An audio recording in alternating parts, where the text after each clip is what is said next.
Good evening, everyone. I'm so honored to be here today, sharing a moment of connection and truth with you all. I want to talk about something that's all too familiar for many of us, dealing with people who don't respect us. Whether it's in a relationship at work or within our own circles, we all face moments when others don't show us the respect we deserve. It can feel overwhelming, hurtful, and sometimes even defeating. But what if I told you that how we handle these situations says more about who we are than about the people who fail to see our worth? In moments like these, it's easy to let the disrespect of others shake our confidence and question our value. But we have the power to navigate these challenges with grace and strength. So let's talk about 4 powerful ways to handle a person who doesn't respect you. Protect your boundaries. Boundaries are one of the most fundamental ways we protect our emotional, mental, and physical well-being. They are not selfish, they are sacred. Protecting your boundaries is a practice of honoring your worth and affirming your right to be treated with respect, kindness, and understanding. When someone disrespects you, it is an indicator that a boundary has been crossed, and it's time to take a step back and decide how you will show up in that space. Often we're taught to be people pleasers or to avoid conflict at all costs, even if it means allowing others to walk all over us. We suppress our discomfort, swallow our feelings, and minimize our needs just to keep the peace. But here's the truth: when we fail to set boundaries, we invite others to define our value. We allow others to dictate how much space we get to take up, how much respect we receive, and how much of ourselves we are allowed to share. This is where the struggle begins, not with the other person, but with our willingness to stand firm in our own worth. Protecting your boundaries means drawing that line in the sand and saying, I am worthy of respect and I will not allow anyone to treat me otherwise. It doesn't mean being rude or aggressive. It means being unapologetic about your need for dignity and emotional safety. Boundaries are a way of saying, this is where I end and you begin. And that is a beautiful, courageous thing. It's a choice to create space for your own well-being, to honor what you need to feel whole, and to take ownership of your emotional health. So, how do you protect your boundaries? It starts with self-awareness. You have to know where your limits are. What are the things that make you feel disrespected or unsafe? What are the behaviors that you cannot tolerate? This requires being honest with yourself, which can sometimes feel uncomfortable.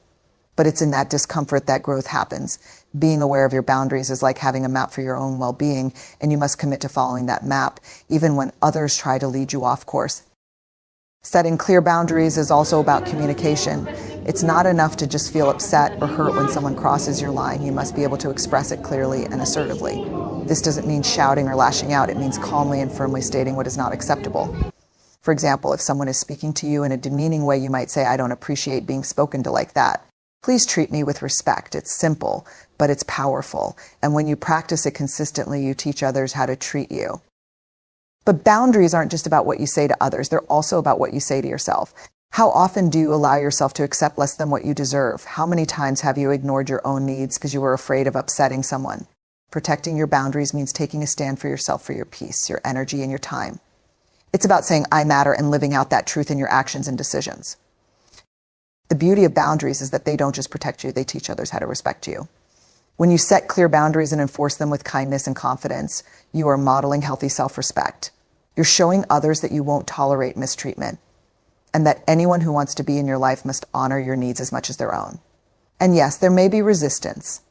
People might push back because they're used to you being flexible or accommodating. But stand firm. Boundaries aren't about controlling others, they're about protecting yourself from being controlled by someone else's behavior. It's important to remember that your boundaries are not set to make others feel bad or guilty. They are set to make you feel safe and empowered. They are a reflection of your belief that you are worthy of good treatment. And here's the most liberating part: you don't need permission to have boundaries. You don't need someone to agree with your boundaries in order to enforce them. You have the right to say no. You have the right to protect your peace. You have the right to walk away from situations that harm you, even if that means disappointing others. It's also important to remember that boundaries aren't static. They evolve as you grow. What may have been an acceptable behavior in the past may no longer feel tolerable as you become more in tune with your needs. And that's okay. In fact, it's a sign of growth and self-awareness. As you evolve, so too will your boundaries, and that's a healthy, natural process. So protect your boundaries, not because you're trying to shut people out, but because you're creating space for your own growth, healing, and happiness. It's not about controlling anyone else. It's about reclaiming your right to live in peace, to honor yourself, and to be treated with the respect you inherently deserve. Choose to rise above their behavior. When we encounter disrespect or hurtful behavior, it's natural to feel a surge of emotion, anger, frustration, confusion. These feelings are valid. They speak to the inherent desire we have for dignity and fairness. But what if I told you that how you choose to respond in those moments matters more than the actions of the person disrespecting you? It's true. The power to control the narrative, to protect your peace, lies in your ability to rise above their behavior and not sink to their level. Choosing to rise above doesn't mean suppressing your feelings or pretending that what happened didn't hurt. It doesn't mean dismissing your emotions in favor of some misguided notion of keeping the peace. Instead, rising above is about acknowledging your emotions, processing them with authenticity, and then choosing to respond in a way that aligns with your values and your highest self. It's about understanding that you cannot control the behavior of others, but you always have control over how you react and how you let their actions affect you. There's a deep sense of empowerment in this choice. The more you rise above, the more you realize that you are not defined by how others treat you. You are defined by how you treat yourself and how you choose to respond to the situations you face. You get to decide if you'll let their negativity drag you down or if you'll use that energy to elevate your own inner strength and peace. When you rise above, you stop allowing their behavior to define your worth. I know it's not always easy. It's tempting to meet someone's disrespect with equal hostility or to let the bitterness of their actions cloud our perspective. But let's be real for a moment. When we react from a place of anger or hurt, we're only giving away our power. We're letting someone else dictate our emotional state. And that's not the path to freedom or growth. Rising above doesn't mean reacting in kind. It means responding with grace, compassion, and clarity, even when it's challenging. One of the most empowering things you can do when faced with disrespect is to pause. I've learned that pausing in the heat of the moment is where the power lies. It gives you the space to process your feelings, to choose your next step with intention, rather than being swept up in the tide of anger or hurt. In that pause, you have the opportunity to ask yourself, how do I want to show up in this moment? What kind of energy do I want to contribute to this situation? You have the power to choose your response, and that's what rising above truly looks like. It's also important to remember that rising above doesn't mean you're ignoring the issue or sweeping it under the rug. Rising above isn't about avoiding conflict. It's about addressing the situation with clarity and integrity. When you rise above someone's behavior, you're able to see the situation for what it is, not as an attack on you, but as a reflection of that person's struggles, limitations, or pain. This shift in perspective can be incredibly liberating. You stop taking their behavior personally, and instead you view it as something that is more about them than about you. This doesn't mean you condone their actions, but it allows you to approach the situation with a level of detachment that frees you from the emotional weight they're trying to impose on you. The key to rising above is rooted in self-awareness. The more you know yourself, your values, your purpose, your emotional triggers, the easier it becomes to respond with authenticity and strength, rather than reacting from a place of hurt. When you are grounded in who you are, when you know your worth and your power, you stop seeking validation from others. Instead of looking for external approval or recognition, you draw strength from within. And it's in this strength that your response to others' behavior becomes a reflection of your character, not theirs. Choosing to rise above is also an act of self-compassion. It's about understanding that you don't need to be dragged down by someone else's negativity. It's a conscious decision to protect your peace, to nurture your mental and emotional well-being, and to keep your energy focused on what matters most to you. When you rise above, you don't let their actions steal your joy. Instead, you choose to live in alignment with your truth, regardless of how others choose to behave. And let's not forget that rising above isn't a one-time decision. It's a practice. It's something we must choose over and over again, especially in moments when it's hardest to do so. But here's the beautiful part. The more you practice it, the easier it becomes. The more you choose to rise above, the more it becomes second nature to respond with kindness, clarity, and calm, rather than reacting impulsively or emotionally. When we rise above, we stop being victims of other people's actions. We take our power back. We own our response. We create the space to heal, to grow, and to stay true to who we are, no matter what the world throws our way. Rising above is about choosing to be the bigger person, but not in the way you might think. It's not about being better than someone else. It's about being better than you were yesterday, choosing to live with integrity, compassion, and strength, regardless of what's happening around you. In the end, rising above is an act of love for yourself, love for your peace, and love for your growth. It's about giving yourself the gift of emotional freedom, knowing that you can't control how others treat you, but you can always control how you respond. And when you rise above their behavior, you create a ripple effect. You inspire others to do the same. You create a space for healing, for understanding, and for mutual respect. And that's a choice that transforms not only your life, but the world around you. Practice compassion, but know when to let go. Compassion is a powerful force. It's what binds us together as human beings. It's the ability to recognize suffering, to meet it with empathy, and to offer support and understanding. When someone disrespects you, it can be tempting to immediately retreat into anger or defensiveness. But in those moments, compassion is not only a gift to the other person, it's a gift to yourself. When we practice compassion, we step outside of the immediate emotional turmoil and give ourselves the space to respond with grace rather than reaction. But here's the thing about compassion: it doesn't mean we tolerate mistreatment. Compassion is not about excusing bad behavior or accepting disrespect in any form. It's about recognizing the humanity of the other person while still holding firm in your own boundaries and self-worth.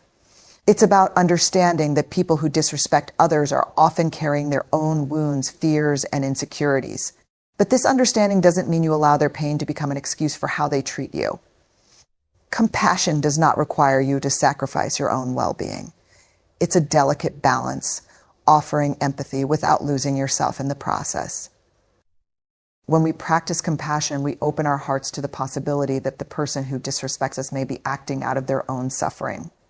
But we also have to remember that we are not responsible for healing someone else's wounds. Compassionate understanding is powerful, but it should not come at the cost of our own peace or mental health. This is where the second part of this keynote comes into play: knowing when to let go. Knowing when to let go is about recognizing that while we can offer compassion, we don't have to keep ourselves tethered to someone who refuses to show us respect or kindness. There's a point at which compassion can no longer be extended because the other person's behavior has become toxic or harmful. In those moments, letting go becomes an act of self-preservation. It's not about giving up on someone, it's about choosing to protect your own emotional space. Letting go is about acknowledging that you cannot change someone else's behavior, but you have full control over your own actions and reactions. There's a sense of liberation that comes with knowing when to let go. It's not easy. It requires a deep understanding of your own value and your own worth. Letting go means releasing the illusion that you can somehow fix, change, or save someone else. It's about accepting that while you can offer kindness and compassion, you cannot carry the weight of someone else's pain indefinitely. Sometimes the kindest thing you can do for both yourself and the other person is to step away from the situation and create distance. But letting go doesn't mean we stop caring. It doesn't mean we stop wishing well for others or hoping that they heal. It simply means that we stop trying to control the outcome. It's an acceptance that the only person you can truly change or influence is yourself. You are not responsible for the choices or actions of others, and you are not obligated to stay in situations that harm you, no matter how much compassion you have for the other person. Letting go is an act of profound respect for yourself, for your own well-being, and for the understanding that sometimes love means letting people figure things out on their own. There's also a difference between letting go and giving up. Letting go is a conscious choice to detach emotionally from someone or something that is no longer serving your growth. It's about creating space to honor your own needs and desires, knowing that you cannot pour from an empty cup. Giving up, on the other hand, implies that you no longer believe in the possibility of change or healing. But that's not what letting go is about. Letting go doesn't close the door on potential, it opens it wide, allowing you to move forward with clarity and peace. And here's the thing: letting go isn't always a one-time decision. It can be a continuous process. There will be times when the person who disrespects you reaches out, when old patterns resurface, or when you feel the pull of old emotions. That's okay. Letting go doesn't mean you're done forever. It means you're choosing what's healthiest for you in the moment. It's about giving yourself the grace to change your mind, to reconsider what you need, and to adjust your boundaries as needed. Compassion without boundaries can leave us drained and disempowered. But boundaries without compassion can make us hard and disconnected. The key is finding the balance. Compassion allows us to see people as more than just their actions. It helps us recognize that their behavior is often a reflection of their own struggles, not necessarily a reflection of who we are. But boundaries, firm, loving boundaries, allow us to protect our own energy, to preserve our peace, and to walk away from relationships or situations that no longer serve us. As you practice compassion, remind yourself that your love and kindness do not require you to stay in places or relationships that disrespect you. It's possible to be compassionate and still protect your heart. In fact, practicing this kind of self-compassion The kind that allows you to walk away when necessary is perhaps one of the most loving things you can do for yourself. It's a recognition that your peace, your joy, your well-being are too precious to be compromised by others' negativity or lack of respect. And when you choose to let go, you're not only choosing to protect your own peace, you're also giving that person the space to figure things out for themselves. Sometimes the best way to help someone grow is to step back and let them face their own consequences without your interference. Compassion can coexist with letting go. You can love and care for someone from a distance without subjecting yourself to continuous harm. It's important to remember that letting go doesn't make you weak or unforgiving. It makes you wise and strong. It shows that you understand the power of boundaries and the importance of self-respect. It shows that you are not willing to let anyone, no matter how much compassion you have for them, undermine your sense of self-worth. So practice compassion, but also know when to let go. Know when to honor yourself enough to create distance, to let go of the things that weigh you down, and to choose peace over conflict. This is not just a gift you give to the other person, it's a gift you give to yourself. And when you offer this gift, you free yourself to experience a life filled with more love, more peace, and more possibility. Focus on your worth, not their opinion. In a world where everyone seems to have an opinion about who we should be, how we should act, and what we should prioritize, it's easy to lose sight of the most important thing, our own worth. We live in a society that often equates value with external approval, how many likes you get. What others think of your achievements or how you measure up to the standards set by those around you. But let's be clear, your worth does not depend on anyone else's opinion of you. Your worth is inherent. It's not earned, it's not given, it's simply there in your core. And yet we spend so much of our lives seeking validation from others, allowing their opinions to shape how we see ourselves. When we let the opinions of others dictate how we feel about ourselves, we give away our power. We're giving others the authority to define who we are, to shape our self-esteem, and to tell us how we should show up in the world. But here's the truth, no one else can define your worth except you. The moment you start to base your value on external validation is the moment you begin to lose touch with the truth of who you are. Because no one else knows you the way you know yourself, and no one else can understand your journey, your struggles, or your triumphs in the same way you can. It's easy to get caught in the trap of seeking approval. Whether it's from family, friends, colleagues, or society at large, we all want to be accepted, appreciated, and loved. But when we place too much weight on other people's opinions, we start to distort our own sense of self. We become people pleasers, shifting our identity to fit what others expect of us. We abandon our values, our truth, and our unique perspective in favor of what we think will make us more likable or acceptable. The first step to reclaiming your worth is recognizing that your value is not determined by anyone's approval, rejection, or critique. The way others see you is based on their own experiences, their own lenses, and their own biases. It's often more about them than it is about you. People's opinions are influenced by their own fears, insecurities, and limited understanding of your journey. When you make their opinions your own, you distort your true identity and diminish your inner power. Let's be real, people will judge you. It's inevitable. They will misunderstand you. They will critique you, sometimes harshly and often unfairly. And that's okay, because you don't need to internalize it. You don't need to let their judgments become your truth. Their opinions are just that, opinions. They are subjective, changeable, and fleeting. What they say about you is not a reflection of who you truly are. It's a reflection of how they see the world. And here's the freedom in that: you don't have to agree with them. You don't have to let their perceptions shape your identity.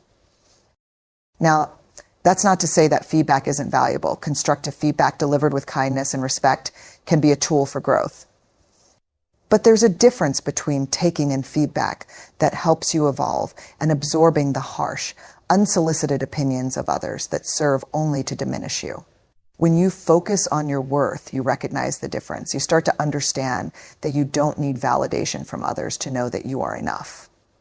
Your worth comes from inside you, not from what others think of you. Focusing on your worth means practicing self-acceptance. It means acknowledging your strengths and embracing your imperfections. It means being kind to yourself, especially when you fall short or make mistakes. Too often, we base our worth on what we do rather than who we are. We think that if we accomplish more, achieve more, or gain the approval of others, then we will finally be worthy of love and respect. But that's a myth. You are worthy right now, just as you are, without having to prove anything to anyone. Your value is inherent. It's not about what you've done or how you've measured up to others' expectations. It's about who you are at your core. But focusing on your worth also means setting boundaries around how you allow others to treat you. When you know your worth, you stop tolerating disrespect, manipulation, or mistreatment. You stop allowing others to treat you as less than you are, and you stop letting their opinions shape your self-image.